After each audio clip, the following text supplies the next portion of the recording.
जयंती मंगला काली भद्रकाली कपालनी दुर्गा क्षमा शिवा धात्री स्वाहा स्वधा नमोस्तुते। प्यारे मित्रों, जय श्री राम, जय माता दी। आइए आज हम दिव्य माघ मास महात्म की उस पवित्र कथा की ओर चलें जिसको हमने कल विश्राम दिया था। महर्षि वशिष्ठ ने कहा कि हे राजन, जिस समय देवदूत विकुंडल को आदर सहित स्वर्ग ले जा रहे थे, उस समय विकुंडल ने देवदूत से प्रश्न किया कि मेरी शंका का समाधान आप करिए। देवदूत ने अत्यंत आदरपूर्वक कहा कि आइए, आत्मा क्या प्रश्न करती है, आप क्या पूछना चाहते हैं, आत्मा के माध्यम से आप क्या प्रश्न करना चाहते हैं। विकुंडल ने कहा कि मेरी समझ में ये नहीं आता है कि मैं और मेरा भाई दोनों ने ही पाप कर्मों को किया, पिता की संपत्ति को नष्ट किया, अधर्म किया, कुकर्म किया, चोरी की, वैश्यागमन किया, सब कुछ दोनों ने मिलकर के किया। परंतु हम स्वर्ग में और मेरा भाई नरक में, ये क्यों? हम दोनों ने घोर पाप कर्म किए, परंतु मेरी समझ में नहीं आ रहा, आप बताने का कृपा करें। देवदूत ने आदर सहित कहा, पुण्यात्मा, इस तथ्य में शंका नहीं है कि आप दोनों ने इस प्रकार के कार्यों को किया, परंतु आपने भाई के समान अनेक पाप कृत्य किए भी सत्य है, परंतु साधारण पुण्य से भी मनुष्य मृत्यु पश्चात के कर्म फल परिवर्तित हो जाते हैं। ऐसा ही आपके साथ भी हुआ तथा आप स्वर्ग में सम्मानित अतिथि हो गए हैं। निसंदेह अपने जीवन पर्यंत आपने अनेक प्रकार के पापों को किया, अनाचार किए, परंतु अपने जीवन में जो अंतिम समय आपका था, आपने उसमें शुभ कर्म किए। बोले, उसमें मैंने कौन सा ऐसा शुभ कर्म कर दिया? समय में जो शुभ कर्म किए हैं उसके विषय में मैं आपको बताता हूं।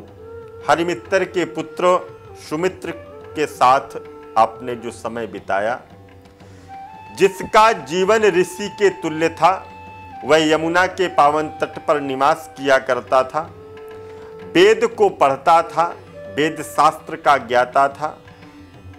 उस वेद शास्त्र को जब वह पढ़ता था तो आप वहां पर बैठे रहते थे। वेदों का जब अध्ययन होता था, वेदों का पाठ होता था, वेद सुनाए जाते थे, तो आप वहां पर बैठ करके आपके कानों में वह वेद ध्वनि प्रवेश किया करती थी, जिसके कारण आपके पाप नष्ट हो गए और आप स्वर्ग की ओर जा रहे और स्वर्ग के हकदार आप बन गए। वैश्य पुत्र ने देवदूत से प्रश्न किया, हे देवदूत, आप मुझे बताएं कौन कौन से काम श्रेष्ठ हैं जिससे सद्गति प्राप्त होती है तथा किन कर्मों से मनुष्य नरक में जाता है। देवदूत बोले, वैश्य पुत्र, अहिंसा ही समस्त धर्मों का मूल है। मांसाहारी नाना प्रकार की योनियों में जाते हैं। जो मांस का भक्षण करते हैं, दूसरे जीवों की हत्या करके उन जीवों को अपना ग्रास बना लेते हैं, यह व्यक्ति कितना भी दान पुण्य क्यों ना करें, फिर भी ये स्वर्ग नहीं जा सकते।